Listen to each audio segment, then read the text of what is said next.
welcome to the third lecture in our Reparations speaker series, hosted by the Psychiatry Department at Yale School of Medicine. My name is Christopher Fields, a postdoc in the department, and I'll be moderating the Q&A. Today we have Dr. William Darity Jr., a professor of economics, African American studies, and public policy at Duke University, who will be sharing some of his policy work on slavery and Jim Crow reparations for Black Americans. We ask that you keep your questions to the Q&A at the end. If you would like to ask a question, please raise your hand and you'll be unmuted. You can also ask your questions anonymously via chat. After the Q&A with Dr. Darity, I hope many of you will stick around for the extended discussion with reparations advocate Friday Jones of the group American Descendants of Slavery to discuss what Yale can do to make federal restorative justice a concrete reality for Black Americans. So first we have Dr. Gerald Jaynes, Yale Professor of Economics and African American Studies and close colleague of Dr. Darity, who will introduce Dr. Darity. Dr. Jaynes is a recognized expert on race relations and the economic conditions of African Americans, including the false conflict between economic justice and conditions for Black Americans and American immigration policy. Dr. Jaynes. It is truly my great pleasure to introduce Sandy Darity, who I have known for a very long time, beginning back when we were both young professors early in our career. Sandy Darity is the Samuel DuBois Cook Professor of Public Policy in the Sanford School of Public Policy at Duke University, where he is also Professor of African and African American Studies and of Economics. He's a graduate of Brown University for his BA and of MIT with a PhD in economics. Dr. Darity's research, his many publications and teaching span several disciplines, including economic history, development economics, monetary theory, I would add sociology, and social inequality, especially as social inequality applies to racial stratification. Sandy is the founder of a mode of social analysis he coined as stratification economics. He is indeed a social scientist par excellence. He never shies from asking difficult and important questions, and he always does so by combining methodological rigor without sacrificing social relevance. He's a leading voice on the issue of Black reparations, and I am certain that I can promise you his talk today will throw much illumination on this controversial subject. So without further ado, I welcome Dr. William A. Sandy Darity Jr. Thank you so much, Professor Jaynes. Actually, you're one of my heroes, so I'm outrageously grateful for that introduction. Much, much appreciated. I'd like to begin by talking about the way in which we define reparations in the book that Kirsten Mullen and I recently published, From Here to Equality, Reparations for Black Americans in the 21st Century. We define reparations as a program of acknowledgement, redress, and closure for a grievous injustice. And the particular grievous injustice that is the focus of our attention in From Here to Equality is the historical trajectory of American racism and its impact on Black Americans. We begin with the component of the reparations plan that we refer to as acknowledgement, which is the recognition on the part of the culpable party that a grievous harm has been committed, and a recognition that the culpable party or related entities benefited heavily from this atrocity. And in particular, in the book, we point out that American economic development itself is very closely reliant upon the exploitation of Black labor. And so we say the following on pages 54 and 55 of From Here to Equality, and let me share this with you.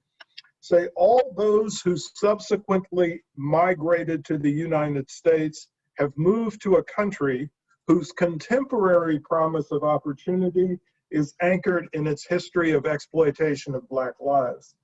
The slave trade and slavery extended their tendrils into every fissure of the American economy, producing a hothouse effect that created vast national wealth.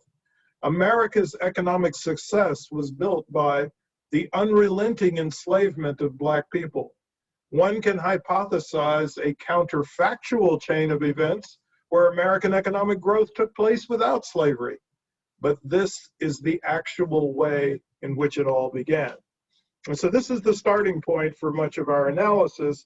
This is a key aspect of the process of acknowledgement, is the recognition that there actually has been a benefit to someone as a consequence of this process of exploitation. And in addition, acknowledgement means that the culpable party makes a commitment to engage in restitution for the harms. Restitution for the harms constitutes the second component of reparations, which is what we refer to as redress. Redress is the making of amends by repairing the damage that has been done to the extent possible. Historically, in other cases of redress for grievous injustices, there has been a tendency to make direct payments to the eligible recipients. A couple of examples are noteworthy at the very beginning of our conversation. One is the German payments of reparations to victims of the Holocaust, and another is the United States government's payments to Japanese Americans who were unjustly incarcerated during the course of World War II. So let me say at the outset that redress customarily takes the form of direct payments to eligible recipients. And then the third component of our definition of reparations is closure. And closure is essentially a settling of accounts, an agreement on the part of the culpable party as well as the victimized community that the bill has been paid. And that the victimized community will make no further claims on the culpable party unless there is a renewal of the atrocities or a new set or new wave of atrocities takes place. Then the door is open again for a new claim. But in the absence of that chain of events, the account is settled. Now, in much of the conversations these days about reparations, people frequently refer to slavery reparations. And Kirsten Mullen, I think that this is really problematic because the case for reparations is not exclusively centered on the harms of slavery. In fact, we give emphasis to three phases of atrocities that are relevant to making the case for reparations for Black American descendants of U.S. slavery. So the first phase is slavery itself, quite obviously. Slavery, which formed the crucible that led to many, many decades of white supremacy in the United States, decades of white supremacy that continue to the present moment. The second phase of atrocities is associated with nearly 100 years of legal segregation in the United States, accompanied by a wave upon wave of massacres that took place, white massacres that took place north and south. And I will talk a bit more about those a little further in my presentation. And then the third phase that's relevant to our conversation is the period in the aftermath of the passage of the civil rights legislation of the 1960s, where we still observe atrocities in the following forms: mass incarceration, the persistent police execution of unarmed Blacks, the persistent discrimination that takes place in credit, housing, and employment markets, and then most salient for the way in which we think about the reparations plan, the enormous racial wealth differential in the United States. Now, clearly there are multiple ways in which one might compute the size of the bill for reparations, starting with perhaps a measure of the cost of slavery to the persons who were enslaved.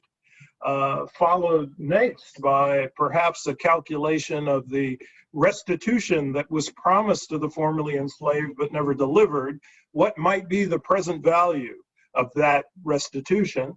But we settle on a different way of thinking about what the amount of the reparations bill ought to be. And we focus on the black-white wealth gap. And we do this because the black-white wealth differential, from our perspective, is the best economic indicator to capture the cumulative intergenerational effects of white supremacy in the United States. So when we observe a massive racial wealth differential in the United States today, it's a consequence of a set of social policies that have made it possible for whites to accumulate wealth and blacks being subjected to a process of decumulation of wealth. This means in turn that the magnitude of the racial wealth gap provides us with at least a minimum standard for determining how much the reparations bill should be. So we focus on the fact that the average black household in the United States has about $850,000 less in net worth than the average white household. This also corresponds to a circumstance in which about 13% of the population consists of Black American descendants of US slavery, but that share of the population only possesses about 2.5% of the nation's wealth.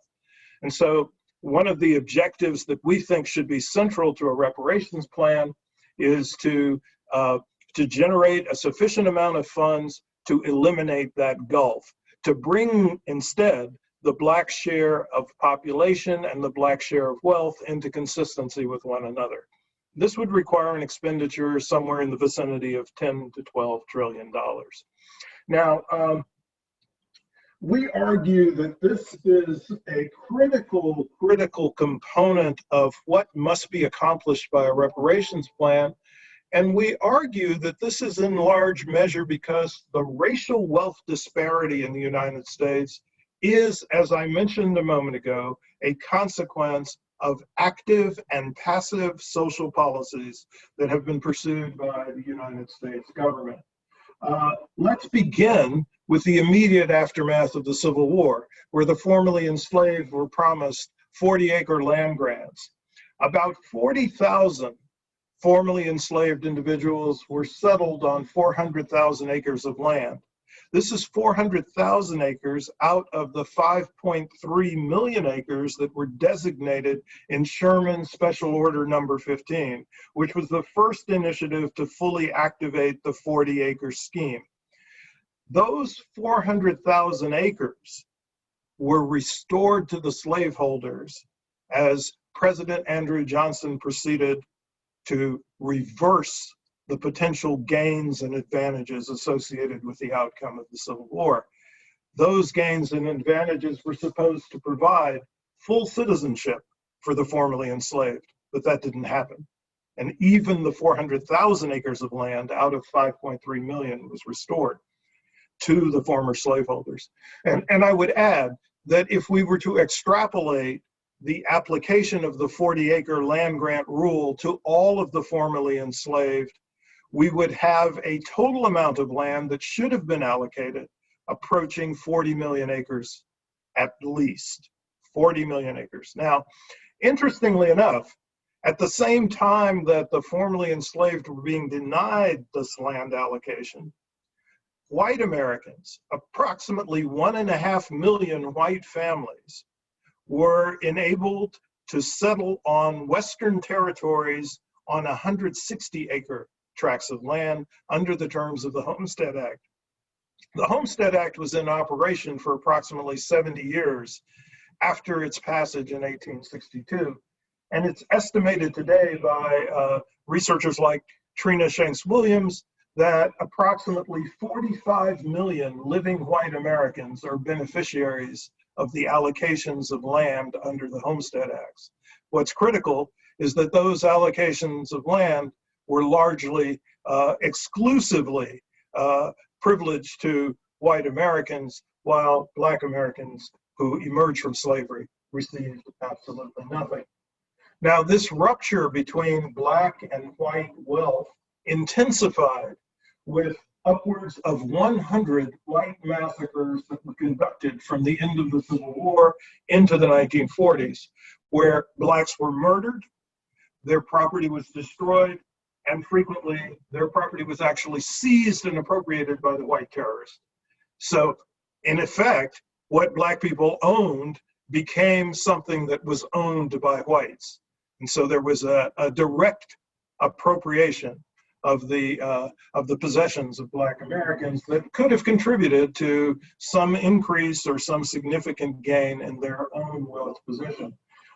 There are a number of these massacres that took place. Perhaps the most familiar to all of us here are the 1898 massacre that took place in Wilmington, North Carolina, and the 1921 massacre that took place in Tulsa, Oklahoma.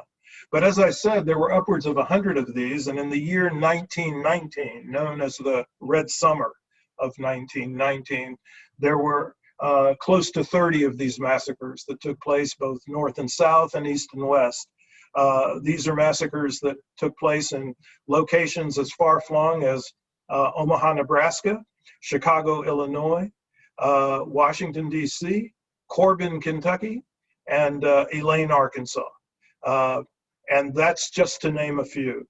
And in work that I've done with Trevon Logan, we actually estimate that in Elaine, Arkansas alone, the current present value of the wealth that was denied blacks or was taken from blacks during the course of that particular massacre would amount to about $10 million today.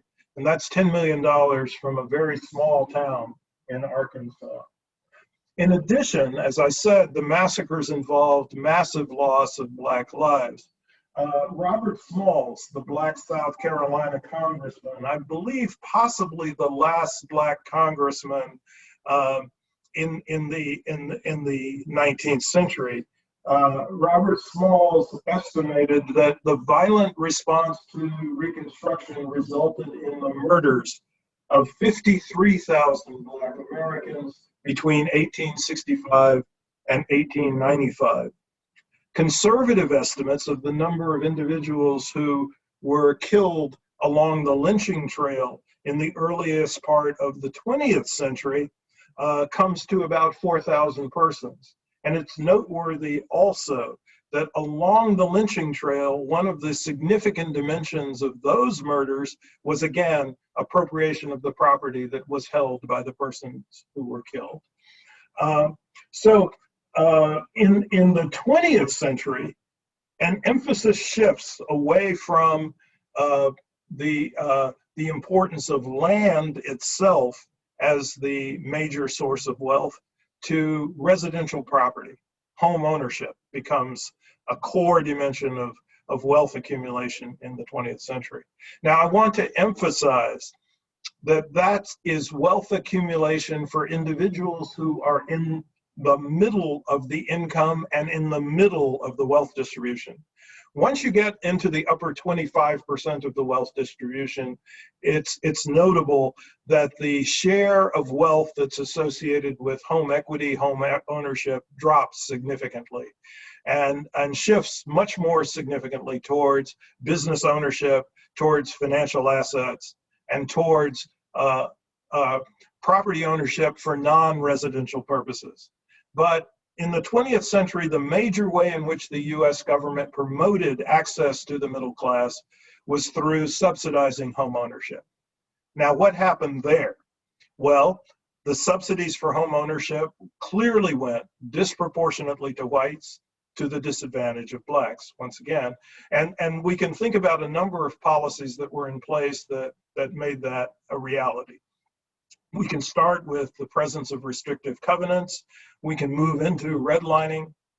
We can also pay close attention to the home mortgage subsidies that were built into the New Deal legislation, as well as into the GI Bill.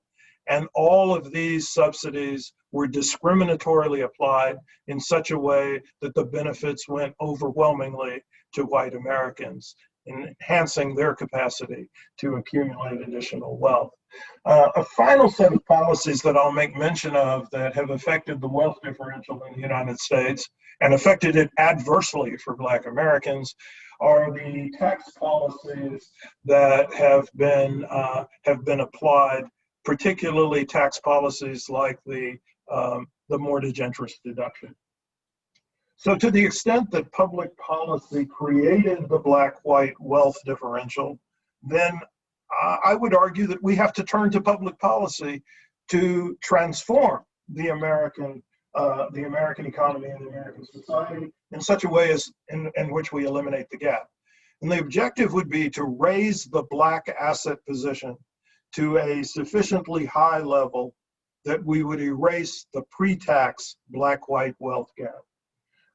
This would mean that we would have to have a program that is aimed specifically at Black American descendants of U.S. slavery, since there is no universal program that I'm aware of that would be intended to uplift all Americans that would accomplish the goal of eliminating the racial wealth differential. And I will add that piecemeal efforts to try to address the problem of restitution on the part of cities and state governments also will not be up to the task. If we were to take the combined budgets of all of the state and local governments in the United States, that would come to approximately $3.1 trillion. That's going to be about a $7 trillion shortfall at minimum from the amount that would be required to eliminate the racial wealth gap. And if you were to devote that entire $3.1 trillion to the restitution effort, state and local governments wouldn't have a capacity to perform any kind of services that they're customarily involved in providing. And so we have to turn to the federal government. We have to turn to the federal government because it's the federal government that has the capacity to meet the bill, but it's also the federal government that is fundamentally the culpable party. The fact that slavery was legal in the United States, the fact that segregation was legal in the United States, the fact that 100 massacres that took place between the Civil War and the 1940s were never prosecuted is a consequence of the failure of the federal government. And so to the extent that the federal government is the architect of these racial wealth differentials, the federal government bears the obligation for meeting the bill for restitution. And this is a bill that has been unmet for 155 years because of the neglect of the federal government to provide the formerly enslaved with the land that they were promised. Now, there are many, many people who argue that the analysis that I've offered about why we have a racial wealth differential is not satisfactory or is not complete. And these are individuals who would argue instead that the racial wealth gap is due to some form of dysfunctional or inadequate behavior on the part of Black Americans themselves. One of the most noteworthy instances of this is the argument that the racial wealth gap is attributable to the fact that Black folks spend too much. The bling factor overwhelms us, and so as a consequence, we make frivolous expenditures, and so we don't accumulate wealth.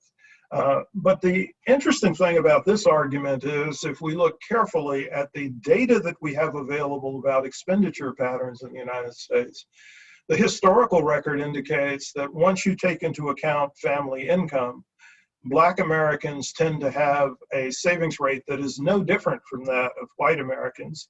And moreover, in some income categories, the Black savings rate is slightly higher. I would add further that recent evidence does demonstrate that white households actually spend 1.3 times more out of a given amount of income than Black households. And this capacity to spend at a higher rate out of a given amount of income is a consequence of the fact that those families have much higher endowments of wealth. Keep in mind that the wealth differential is not due exclusively to the fact that there's a handful of white billionaires who have a whole lot of money. Indeed, there are a handful of white billionaires who have a whole lot of money, but that's not the whole story. If we look carefully at the data, we'll find that 25% of white households in the United States have a net worth in excess of $1 million. It's only 4% of Black households.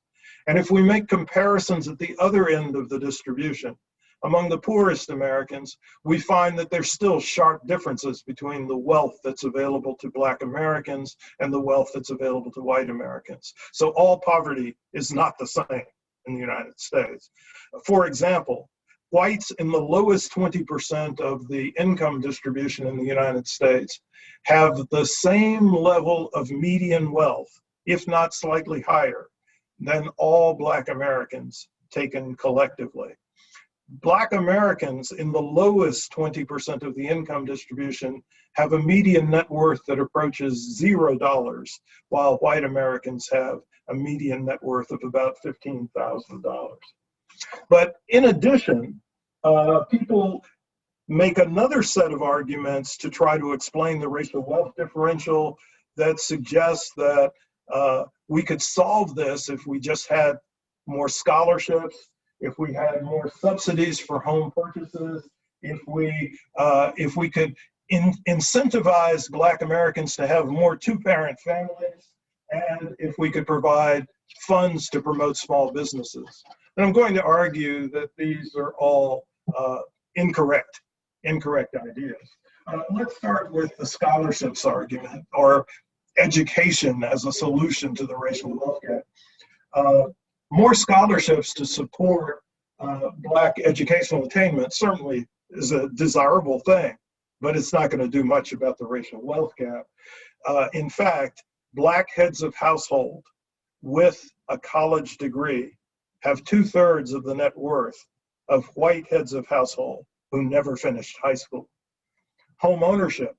Well, home ownership has become something that we tend to romanticize in American society. And that's why I wanted to make the point that folks in the upper quarter of the wealth distribution really don't rely heavily upon residential property as a source of wealth.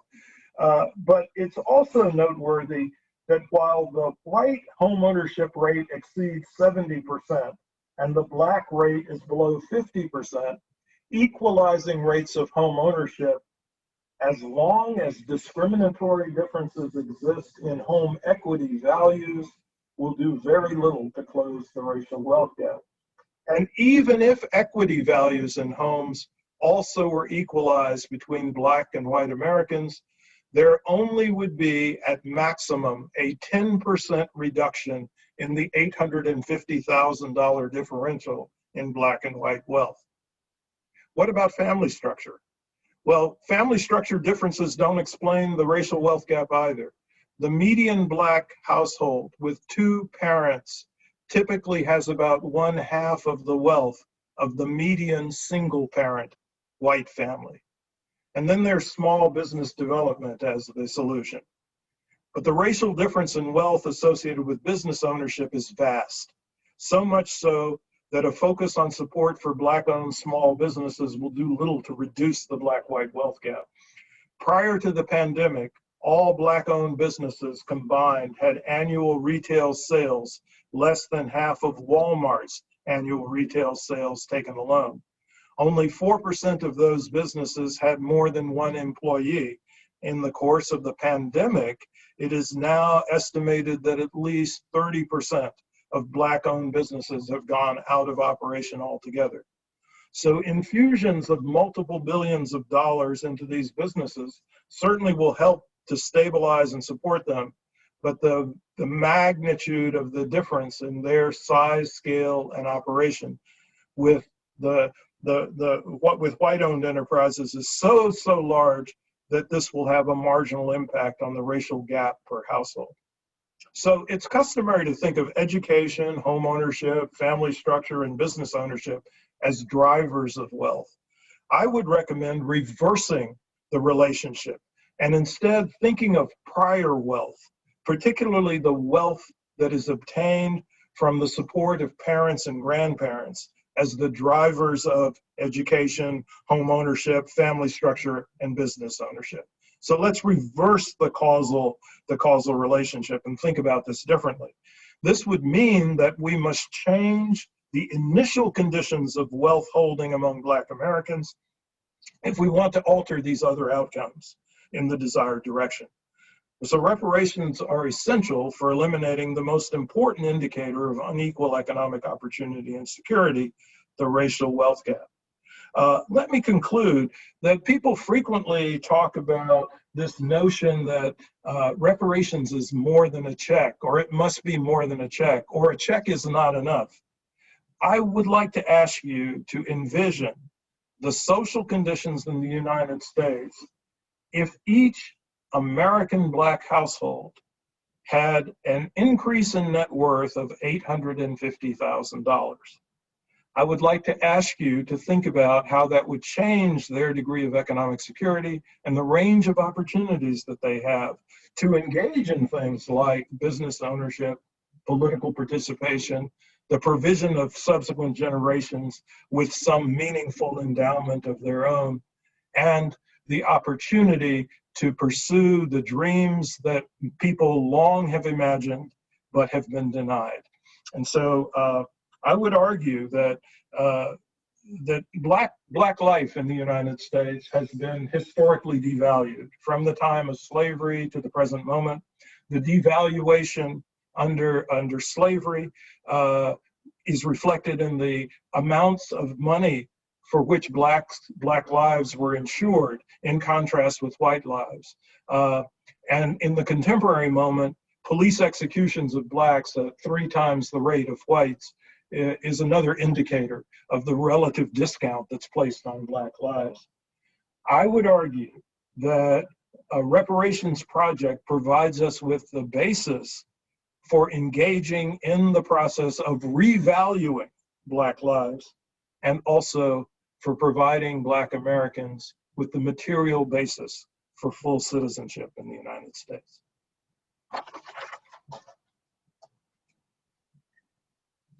Thank you so much for that excellent talk, Dr. Darity. If you have any questions, please drop them in the chat, or also you can hit the thumbs up or clap emoji from the More Participants tab to be unmuted.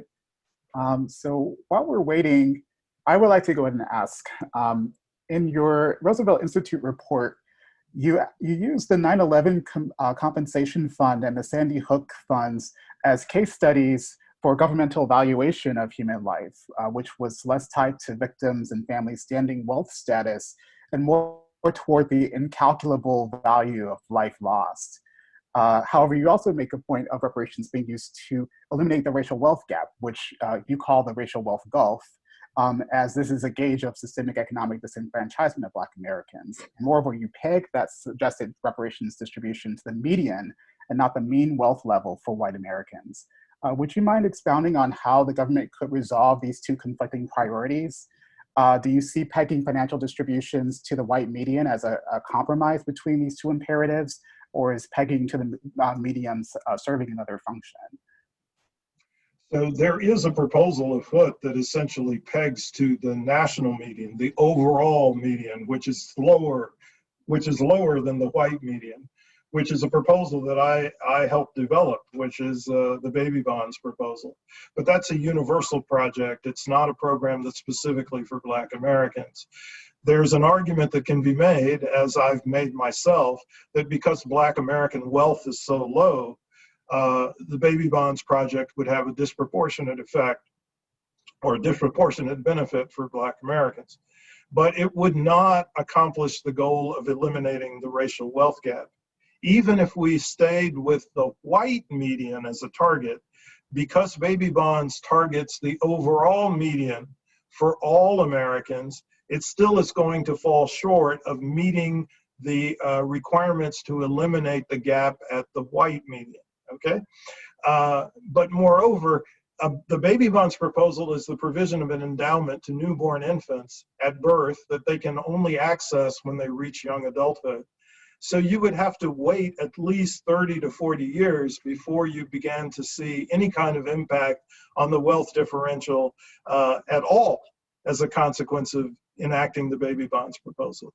So let me say this. I am an advocate of the baby bonds proposal. but I do not think it comes anywhere close to being a substitute for a reparations plan that's designed to eliminate the racial wealth differential at the mean gap between blacks and whites. Why the mean gap instead of the median? Because 97% of white wealth is held by households that have a net worth above the white median. Okay? Let me repeat that.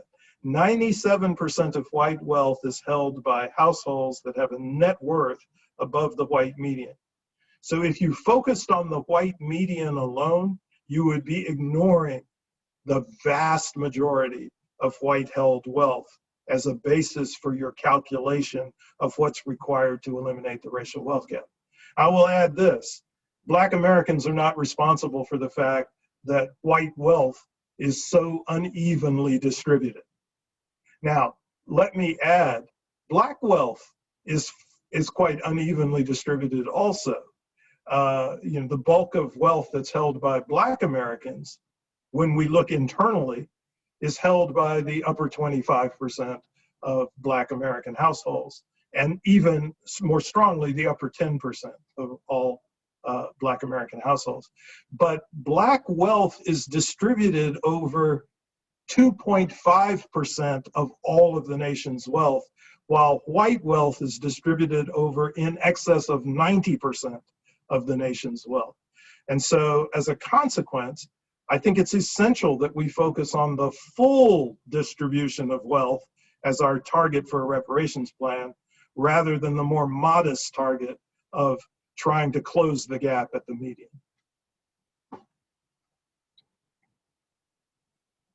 Okay. Thank you. We have a question from the chat. Sorry to interrupt you, Chris. I actually, before the chat, I had someone message me personally to have an audio question. That is Greg Dixon. I am looking for you now. Moment, sorry. Oh, goodness. Why don't you go ahead with a question in the chat and I'll find him in a second. I think it was Greg Dixon. Yes, yes. Can you unmute him? Yes. Okay, can everyone hear me? Yes. Okay. Well, I don't know about everyone. But Thank you, Dr. Darity. Okay, well, thank you, Dr. Darity. I really enjoyed that. My question is more of one from an advocacy activist standpoint.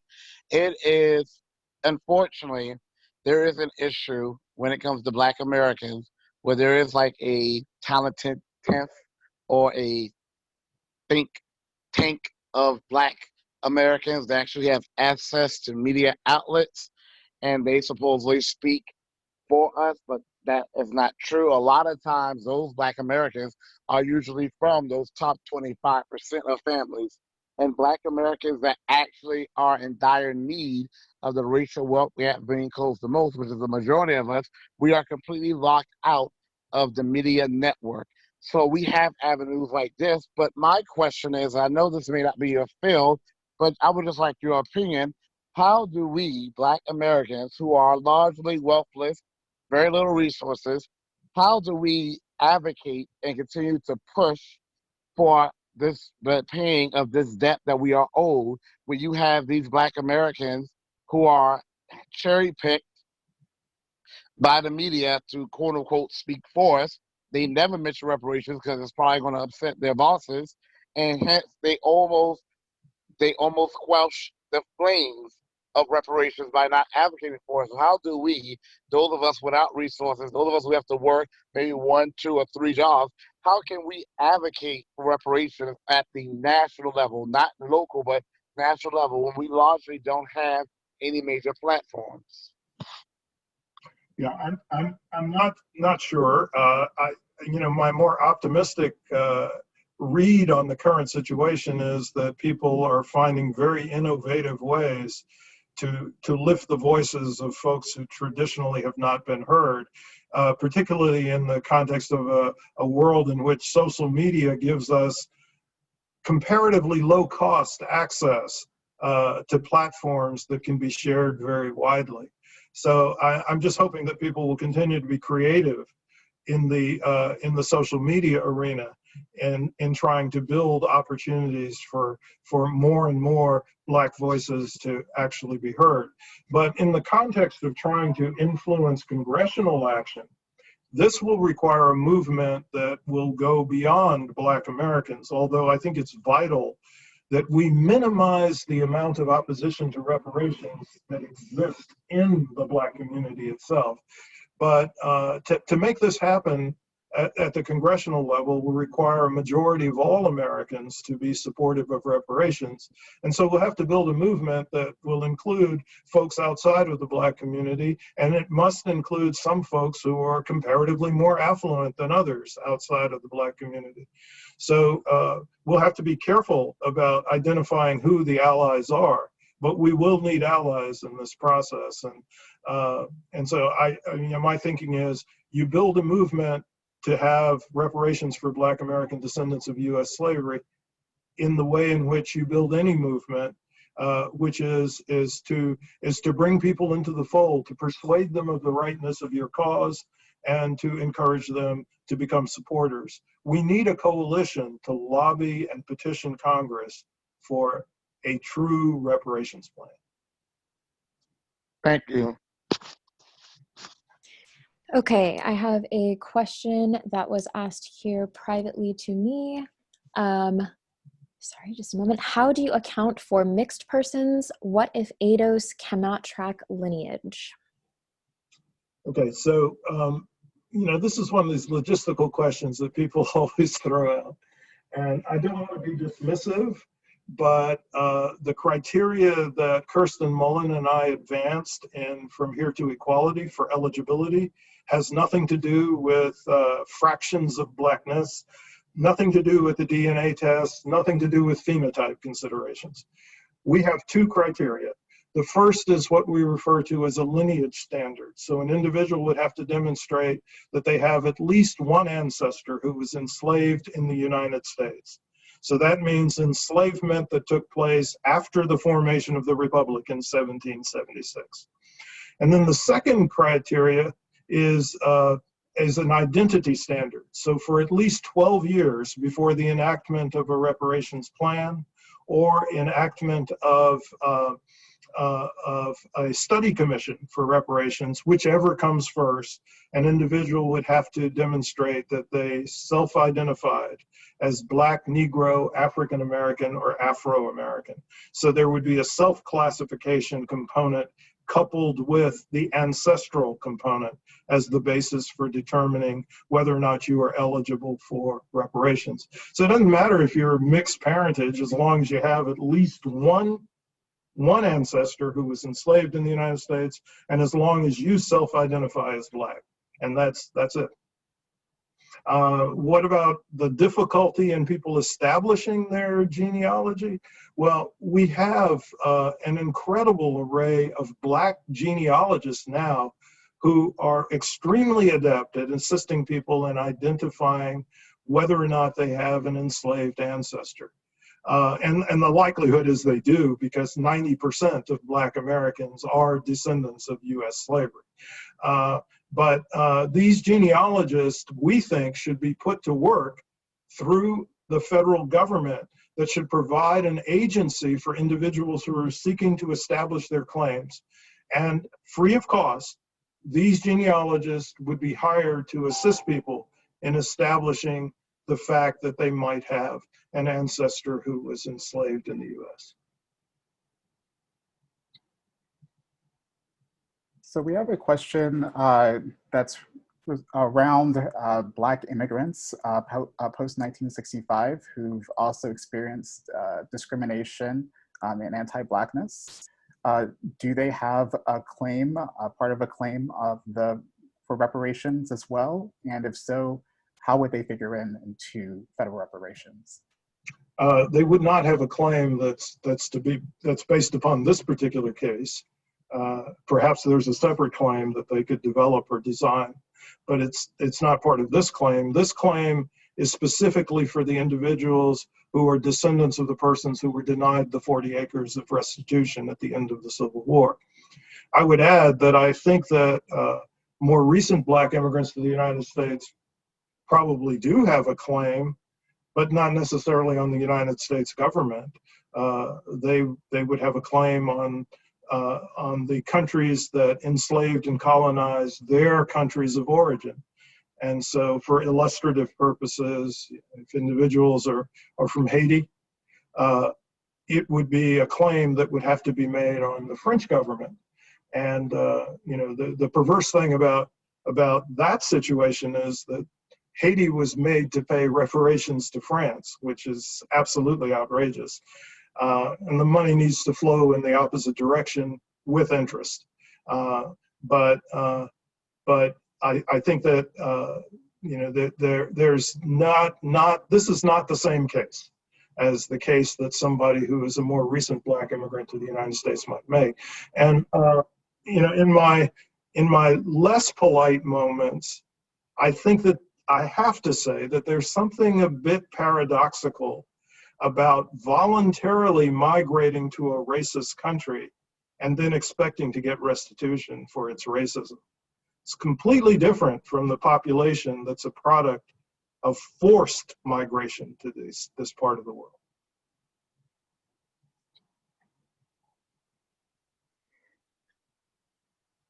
Okay, Lori, I think we had a hand.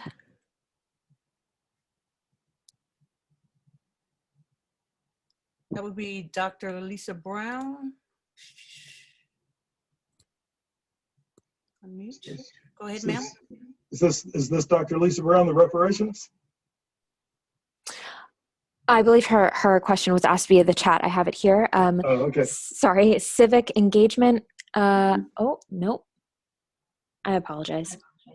Can you hear me? I can give my question. Yes, go for it. My little thumbs up was to say, excellent job, Dr. Darity. But my question, yes, my question was that, could you juxtaposition this whole notion of equality versus equity from the position of reparations? Because, in higher education, you hear a lot of conversations about equity. But can you juxtaposition how that may in fact be different as we look at reparations? So both of those terms have a lot of flexibility in their usage. But I would argue that equalizing wealth is a precondition for producing a more equitable context for Black Americans in the United States. It's not all that we have to do. In fact, I think that there's this fantastic quotation from Malcolm X that really speaks volumes to these issues, where he talks about a situation where somebody has had a knife plunged into their back, and then he talks about removing that knife, and he distinguishes between the process of removing the knife, which is essentially ending or reversing the harm, from healing the wound. And healing the wound from our perspective is what reparations should be doing. But you need to pull the knife out also. And so we do need a set of social policies that would reverse or end the kinds of damages that have been occurring. And at the same time, we need to compensate people for the effects of those damages. And we think that that compensation can be reflected in trying to increase the Black wealth position to the white wealth position in the United States. Now, some people might argue that we need to go above that wealth position, and I'm open to that. The larger the bill, the better from my perspective. But I'm trying to establish what the bottom line might be for the bill. And I also want to add that we use the term equality in two senses in the context of the argument that we're making. The first sense is that we are trying to establish equalization of wealth between Blacks and whites in the United States. But there's a second sense that's a little more subtle. And this is something that we learned from thinking about other instances of reparations, particularly the 9/11 reparations payments, where the amounts of the payments were based upon the projected annual earnings of the individuals who were killed. Their families then would get very different amounts of money depending on the nature of the employment that the individual had. So if it was somebody who was an investment banker in the Twin Towers, their families would receive a much, much larger sum of money than somebody who happened to be delivering pizzas in the Twin Towers that particular day. So there's a disjuncture in the valuation of lives that was embedded in that process. And it's that process that suggested to us that what is required for a sound reparations plan is to give everybody the same amount. And so in this context, from an individual standpoint, each individual eligible Black American would receive approximately $250,000 to $300,000 as a payment. Everybody would get the same amount. If folks are still children, the funds would be held in a trust for them until they reach young adulthood. Everybody gets the same amount. This would have an astonishing effect on our society because there would be no other social group with as closely similar levels of wealth among their members as Black Americans.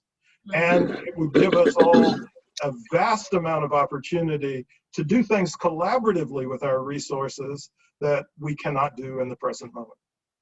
Thank you very much, Dr. Darity. There absolutely needs to have this national commission so we can move forward on those plans. Thank you. Okay, we have a hand up. Oh, sorry. Go ahead, Lori. Next, we're going to take Mr. Muhammad's question, please. Hello. Hello. Hey, hi. Thank you, Dr. Darity, for having this conversation and allowing everybody to comment and get involved and bring all the ideas. I really appreciate it, and everybody who put this together. So thank you all very much. But my question is slightly off topic, but it's on topic. It's in regards to closing the wealth gap. So I've been working with some guys out of Atlanta, and we kind of came up with the idea that we don't believe the government is going to pay us reparations, so that we should take things into our own hands. And we are talking about starting a movement to rebuild kind of another Black Wall Street. Mass migration to a particular area of the company of African Americans. And this way we could work with each other, work with ourselves, and kind of close the wealth gap. Can you give me your opinion on if you think this would work or not? So I think that's admirable and an exciting idea. I think it will not do much to close the racial wealth gap, no matter how desirable it is. The argument that I've made in much of my work is that with existing resources, there is no way Black Americans can mobilize to eliminate the racial wealth gap on an autonomous basis. The differential is just simply too large. As I pointed out, all Black businesses combined prior to the COVID-19 crisis had annual retail sales that were less than half of Walmart's taken alone. And if you think about the Black banking apparatus in the United States, the top 5 Black banks have about $2 billion in assets. JP Morgan Chase alone has $2.7 trillion in assets. So I think relocating to some other part of the country and trying to build Black businesses is a terrific idea, but let's be realistic. It's not going to eliminate the racial wealth gap. It won't come close.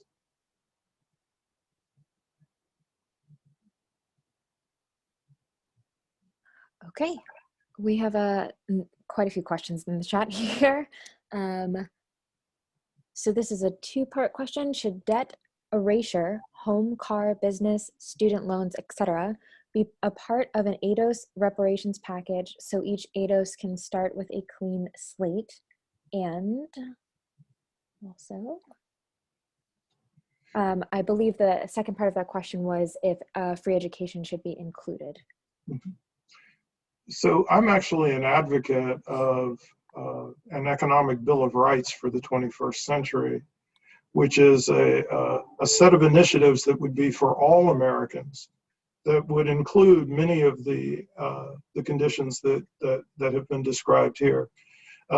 So I think that if you're going to have debt erasure, then you should go ahead and erase student debt for all Americans. If you're going to make university level education from public institutions free, then just go ahead and do it for all Americans. I think that what has to be specific to Black Americans, though, is a project that directly tackles the racial wealth differential, which would be a reparations program. So if these other types of initiatives were taken, and they were taken at a universal level across the entire country, then when Black Americans receive reparations payments, they would not have to devote them to those expenses. They could use them for other purposes altogether. And you know, I could imagine people forming collaborations like Mr. Muhammad wants to build Black business enterprise. Well, think about the possibilities if each individual American Black household had $850,000 more in net worth. The possibilities in terms of actually building Black banking or building Black enterprises in some way if those resources were pooled together at the discretion of the folks who possess them. So if we also reduce the other kinds of costs that people are confronted with, whether it's schooling, whether it's costs that are associated with other types of necessities that we need and require on a daily basis, then it would give Black American recipients of reparations even more flexibility.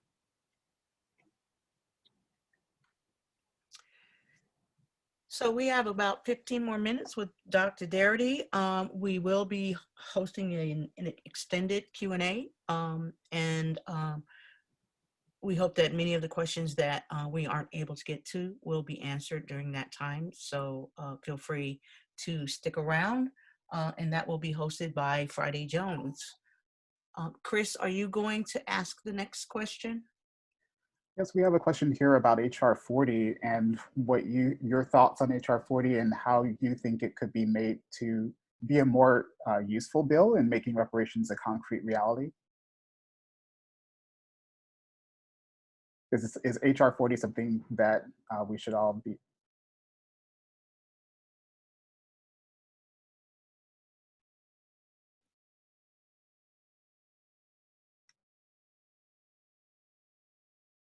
I believe Dr. Darity is muted. I was muted, and I needed to get your assistance being unmuted. Yeah. So this is the question about HR 40, the potential commission to develop proposals for reparations. That is correct. Yeah. So I guess a number of you know that I recently wrote a piece for Actify Press called "What's Wrong with HR 40 and Why." And so, yeah, I have strong reservations about HR 40 in its current form. You know, there's a more extended story that I tell in that piece, but my concern is fundamentally this. If we have a commission that's supposed to generate proposals for reparations, I'm not willing to take the risk on that commission generating a report that will do anything other than establish a legislative plan for true reparations.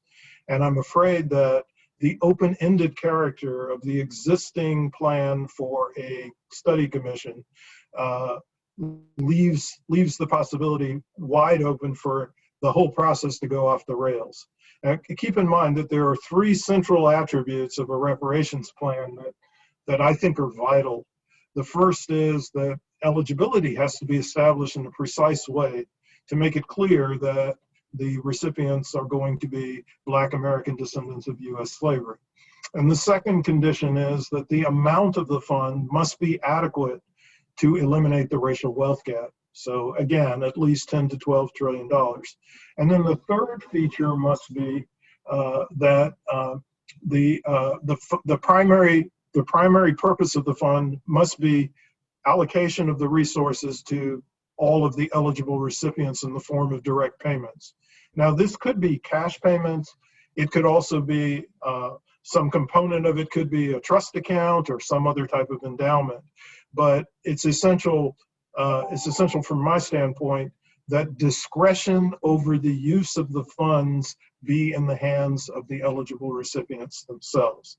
And so if we think about other organizations that might have significant influence over the commission's outcome, there are organizations that don't share those three principles. Most obvious organizations that don't share those three principles who've been heavily involved in the development of HR 40 as legislation are organizations like NCOBRA and NARC, who have a much more ambiguous view about who should be eligible. There's some intimations that they actually think that money should go to businesses that operate on the African continent, that all Black people in the United States, perhaps across the Americas, should be eligible for US government reparations. It's not entirely clear because they're not very precise about it, but that's the problem. We need to be precise about it.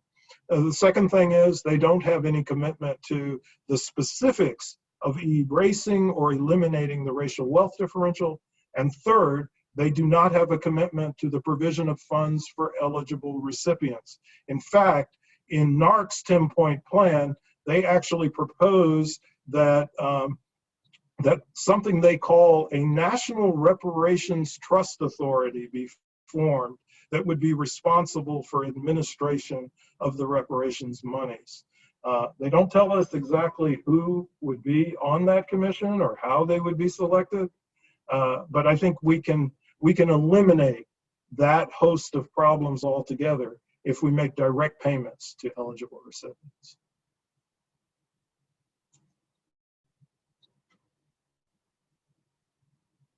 So we also have another question about predatory capitalism. After financial distributions have been made, how do you prevent predation on newly enriched Black communities? The economic structures are already set in place where there is such a low level of Black business ownership that finances are likely to flow from the Black community to the white community just by osmosis. Well, not by osmosis, but yeah, that is a potential issue. But I think there are two different questions here.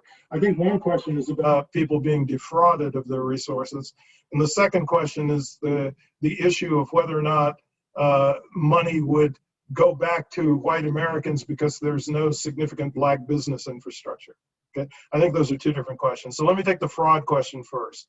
The fraud question is answered explicitly in our book, where we point out that that we should have an agency as part of an agency that administers a reparations program. They should have a fraud prevention arm. They should provide people with extensive amounts of information about the types of fraud schemes that are coming down the pike and try to prepare people to be certain that they're not susceptible to them. I know that in the current environment, folks who reach my age really get hammered with all kinds of fraud schemes, and we're susceptible.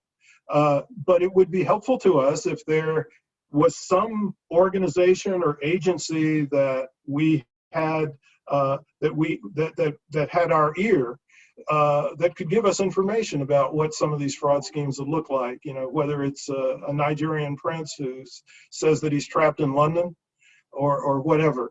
But I think that fraud prevention has to be a component of the administration of the reparations plan. Now, the other question that's raised is about money going back to whites. And I refer to this as the Chappelle effect. And I have in a couple of papers, based upon a skit that Dave Chappelle did where Black Americans receive reparations, but they turn around and they start spending it in such a way that the money actually returns to white Americans. Now, some people would say, well, maybe that's not a bad thing. It means that reparations would be beneficial to everybody, because presumably there's some benefit that Black Americans get from the products that they purchase. If you think about it, some of those products could be wealth building assets that they might have to purchase from whites initially, whether it's home ownership or whether it's buying a business, or or whether it's purchasing land. If the land or the business is owned by somebody who's white, yes, then the acquisition of that asset would require you to spend money that would go into that person's hands. But on the other hand, another possibility is to think very carefully about ways in which, as reparations approaches, you could begin to have some of those resources be directed towards Black business development in some way, if the individual recipients want that to happen. And so you could build the Black business infrastructure as a consequence of the reparations project. This is the key thing. It would not be an obligation of every recipient to contribute to that process. It would be something that individuals could choose to do on their own. And keep in mind, there's a large number of folks who are in COBRA and NARC orbit who talk about repatriation. Well, I don't think that reparations in and of itself should be a repatriation project. But if individuals who receive their reparations payments want to use them to repatriate, then they are free to do that. Okay, we have an audio question from, I'm sorry if I mispronounced it, please forgive me, Noor al-Mutasib. It's Noor, yep. Noor, okay. Thank you. So thank you so much. This is an amazing talk. So we were talking about reparations from the government, but what about white families that have a great deal of wealth today that was based from their slavery or the ancestors' work with slavery, and they might not own slaves now, but the wealth that exists today is because their families were so entrenched in slavery. I mean, shouldn't they be involved in the reparations somehow? Well, certainly they should be involved, and they should be involved in the process of building the coalition to procure reparations from the federal government. They also should be involved insofar as they have organizations that are significant and powerful in the present moment. They should be involved in the process of making sure that their organizations are getting it right. So I'm a faculty member at a major university, Duke University, which is an institution that still to this day has a horrible record with respect to the employment of Black faculty. And so getting your own house in order is something that needs to be done as well. I don't necessarily think that this is a matter of individual guilt or individual responsibility or the responsibility of private organizations, because the actions that they took during the period of enslavement, while highly immoral, were absolutely legal. And so we have to address the institution that is responsible for the legality of the immorality. And that's the federal government. And so if individuals are in organizations or families that have a long history of complicity with this immorality, then I urge them to join the coalition to build the reparations movement.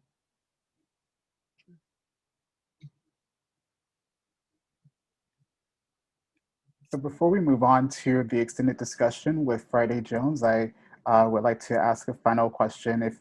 Thank you so much for all of your questions. We'll make sure to forward the remaining questions to Dr. Darity for further discussion.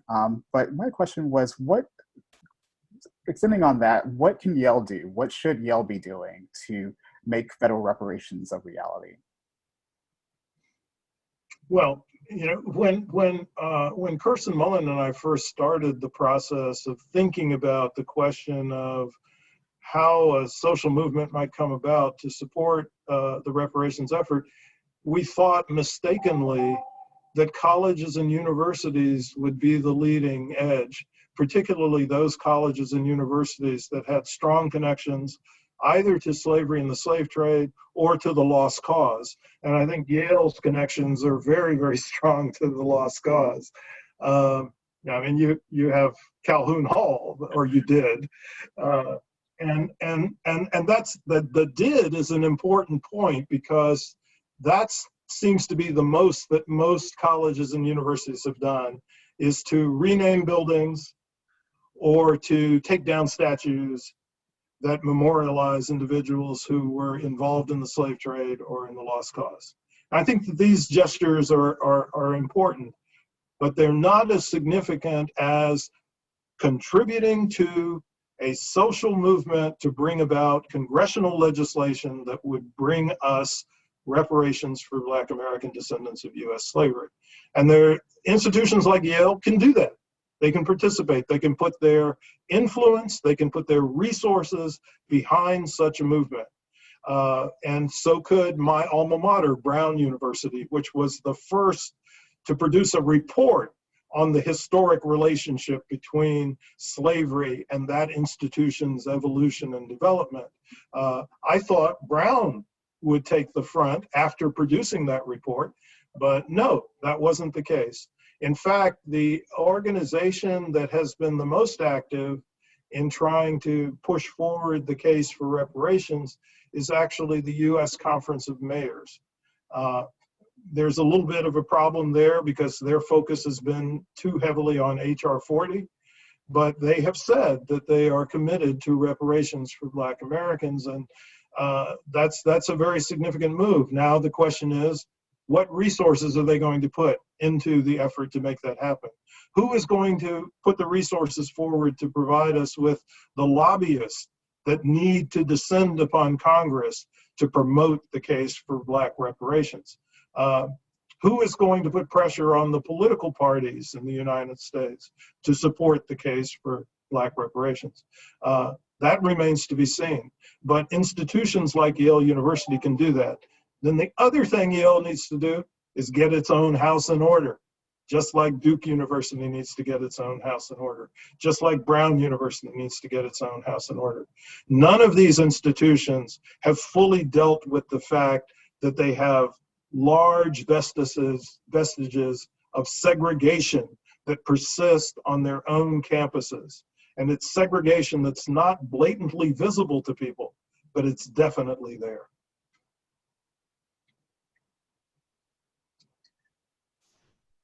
Thank you again, Dr. Darity, for this important discussion.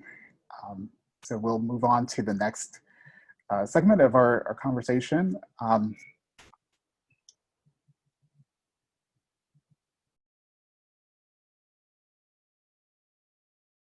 Course of time. We haven't necessarily self-identified in a way where we came up with this is who we are. I think the phrase African American is the closest, and Jesse Jackson kind of put that language out there. But what are your thoughts on promoting the disaggregation of how data is collected, how people within quote unquote being Black are identified, you know, whether it be through the census, through how colleges collect that data? What are your thoughts about that? Well, in my own work, as you know, there was a series of reports that we generated at the metropolitan level.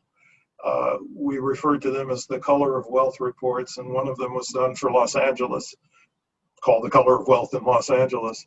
And one of the objectives of those studies was to administer surveys where we could get more detailed information about the wealth position of specific national origin communities. And so we were interested in knowing something more than what's the wealth position of Latinos collectively.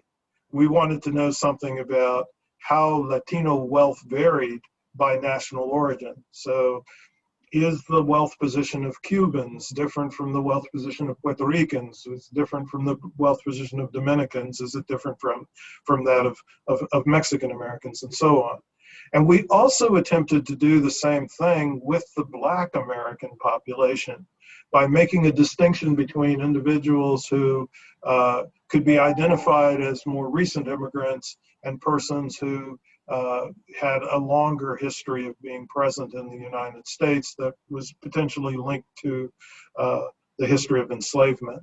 And so I'm very, very excited about the prospect of trying to develop more refined understandings of the composition of these more aggregate groups like Asian or Latin or Black, that I think it's very, very important to have a deeper understanding of the specific groups that comprise those large gross categories, because all groups within those large gross categories do not have the same experiences and they do not have the same social outcomes. And so I very much favor that type of disaggregation. Thank you for that. Reparations is often, I don't know, referenced as like the argument you hear is no one alive is responsible for U.S. chattel slavery. And I often push back with the idea of misappropriated inheritance, because essentially we are reclaiming inheritances that weren't able to be left to us over the course of time. Do you have any thoughts in terms of reparations and language and reframing, but reframing so that people can understand, so that we can hit whatever their switch is so that they can get it? I don't know if we can hit a switch where they'll get it necessarily, unless of course they're individuals who are sufficiently open-minded.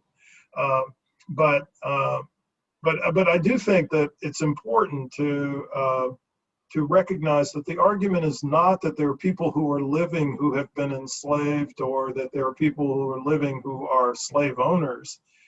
The argument is that the effects of that historical episode are still being felt, and they might not be felt in quite the same way had the formerly enslaved actually received the 40-acre land grants that they were promised, and received the type of protection that they needed to be able to preserve access to that land. Had that happened, we might not be having this conversation today. Who knows? The world would have evolved in a much different way, at least. So that's the first point. It's the effects of slavery that are the issue. It's not the fact of slavery in and of itself. But then, as I pointed out earlier, Kirsten and I in particular do not like the phrase slavery reparations, because it undercuts the subsequent events for which we still do have living victims, like the Jim Crow period. The first 10 years of my life were lived under legal segregation. So, I mean, obviously, if we wait long enough, all of us will be dead. But a national act of procrastination is not a justification for evading the debt. So at some point, the debt has to be met, particularly since the consequences of slavery, the consequences of the Jim Crow year are all manifest in the present moment. And they're particularly built into what I've been emphasizing, which is the racial wealth differential. Thank you.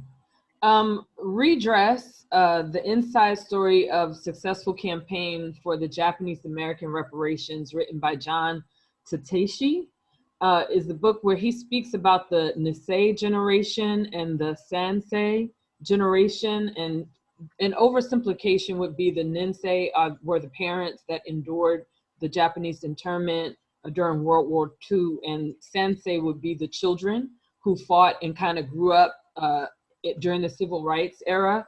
And today, when I look at in Cobra, I kind of liken them to that Nisei, that parental generation, people like you that experienced through portions of their life the Jim Crow experience.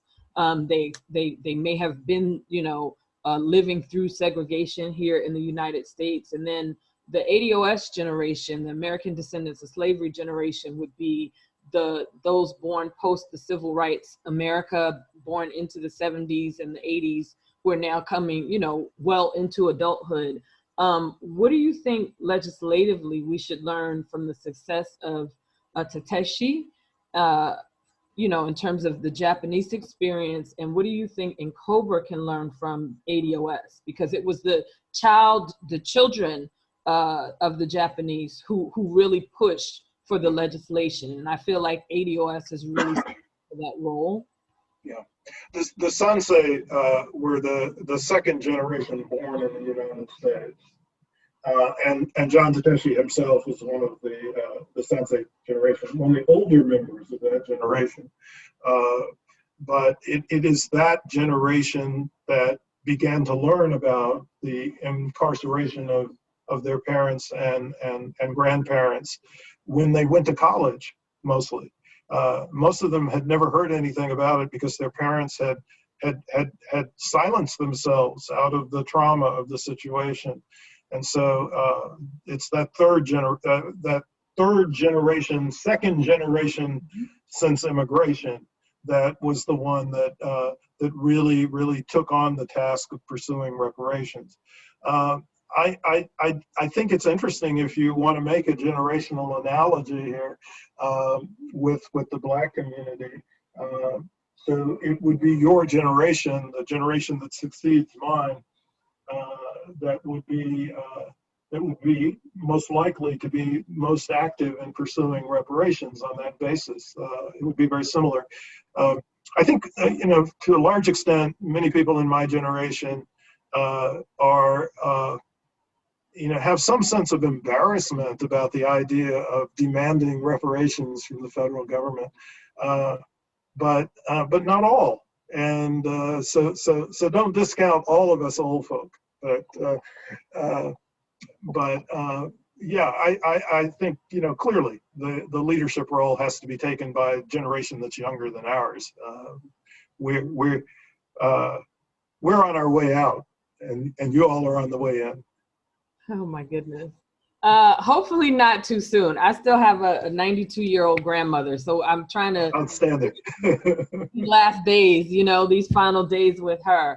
A congressional commission versus a presidential executive order. What would you consider to be the most advantageous now that we have this Biden-Harris presidency with a Democratic Congress? And even though the Senate, I haven't seen the final Senate numbers, but it presumably looks like it's going to be a Republican dominated Senate. So, congressional commission, executive order. So if you mean by an executive order, can the president actually establish a commission? We know he can. The answer is no, absolutely. And maybe he will if it's Biden. I don't know. It's not exactly been the most passionate ally of our cause, but maybe in some miraculous way a decision will be made to have a presidential commission do it, regardless of what Congress chooses to do. Have a presidential commission that generates the report with a legislative roadmap. And that would be fine from my perspective, as long as the commission has appointees that are committed to true reparations. And that's something that's well beyond my personal control. Yeah. But that would be my concern. That would be my concern with the congressional commission is who is actually going to serve on it and what is their perspective going to be. And I want to be respectful of your time because you said you needed to wrap up. So this will probably be my last question, unless you grace us with more time. But, civil rights was pretty much moved by the fire in young people. You're in academia, we're here at Yale.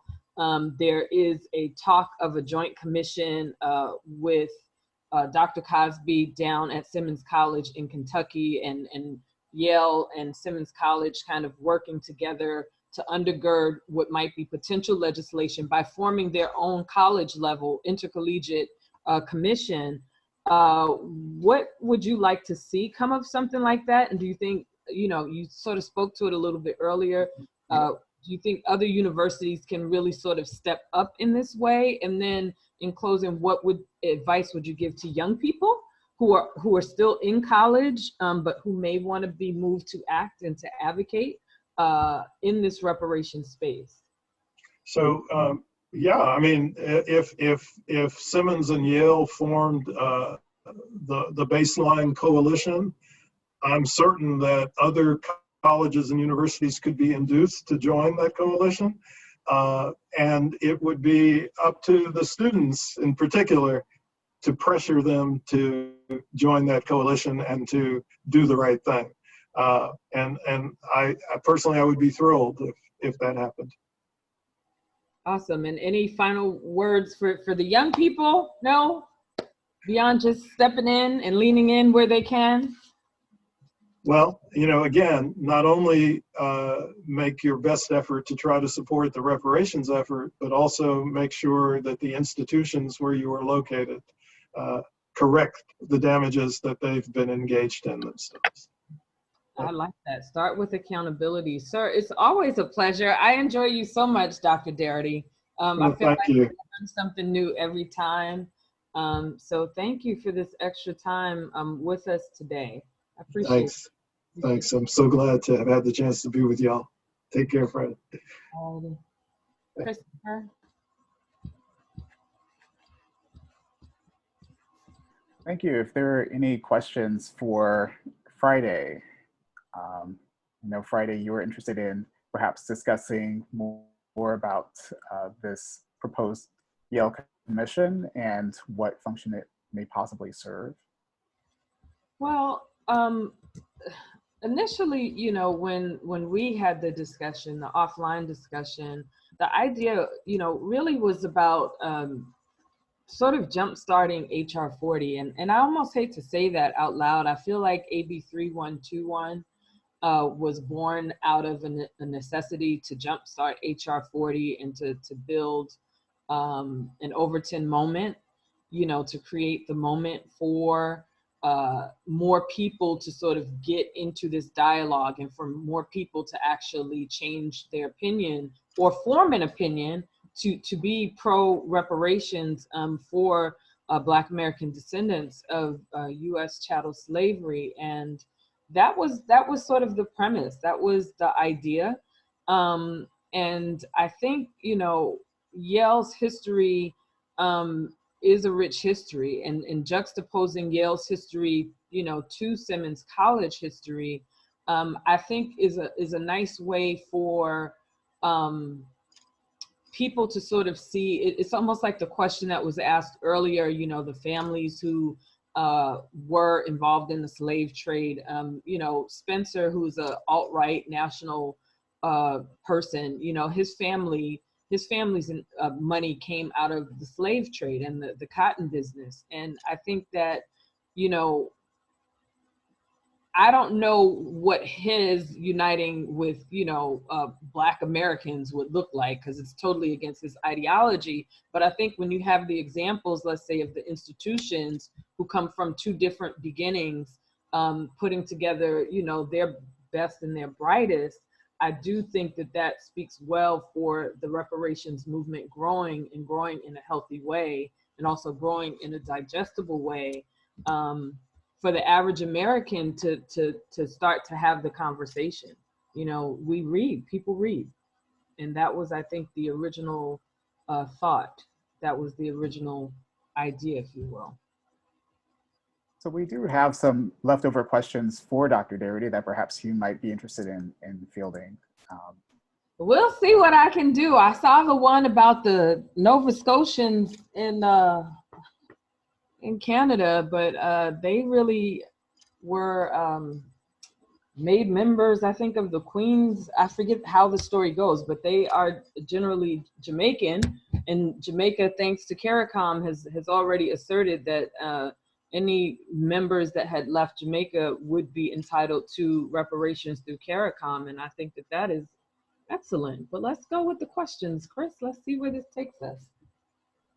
Well, we have Dr. Darity's opinion on Black immigrants' claim on this federal reparations claim, but what are your thoughts on Black immigrants and federal reparations? Is there a claim for discrimination after 1965?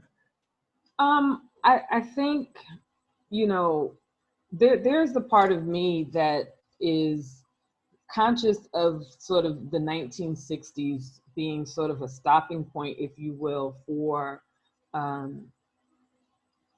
the acts of Jim Crow and the laws around slavery and enslaving a population and not having work wages and the 90 acres that weren't granted, the things that Dr. Darity talked about. And then to me, there's sort of like a part two. And if there were going to be a commission, I almost think that those time periods need to be looked at separately. And I also think that if there were going to be a repair, if you will, through programs or whatever the case from, let's say, 1970 to present, because that's when we had the war on drugs. You know, that was the last part of redlining. That was, you know, when there was white flight that devalued, you know, the neighborhoods that Black people were left and remained living in. You know, there's the industrial complex, the prison industrial complex. There is, you know, the whole crack cocaine, you know, in comparison to opioids and what that looked like and financially, you know, how that devastated our communities. I think it's, there is some sway there, if you will, for that part of it. But I don't think that just because you know, we have to be very careful with the idea of just you're Black and so that means, you know, that may mean that there was some suffrage, there may have been discrimination, or there may not have been. You know, you look at someone like Barack Obama's, you look at like a Barack Obama's dad who was Kenyan, but he was educated. You know, he came from an Ivy League, and I don't know that his experience per se, you know, just by the nature of being melanated, like he experienced, or there was some mass experience of discrimination. The study could show otherwise. The question of disaggregating data, I think, is a poignant one. And I think, you know, if we start to disaggregate the data and we look at it from the 1970s, if you will, or maybe the mid 1960s to date, you know, I think there's something to be learned from that. But I think the data would have to be assessed first to see if that would be appropriate. But I don't necessarily think it would be appropriate, particularly prior to the civil rights area. I think that it, in a way, it asks the Black American experience, it asks people who have ancestors who were enslaved here to almost subordinate themselves. And if you consider the Great Migration, and my grandmother and my great-grandmother and aunts and uncles were part of the Great Migration from the South to the North, I mean, that was nothing more than like American refugee within America. It's just we are so large as a nation that we didn't leave, you know, South Carolina, the nation, to go to New York, the nation of New York. It happens to be the same country, but like that was really a dark and troubling time for Black Americans and for that experience. And I think that we need to be respectful of that and be mindful of that.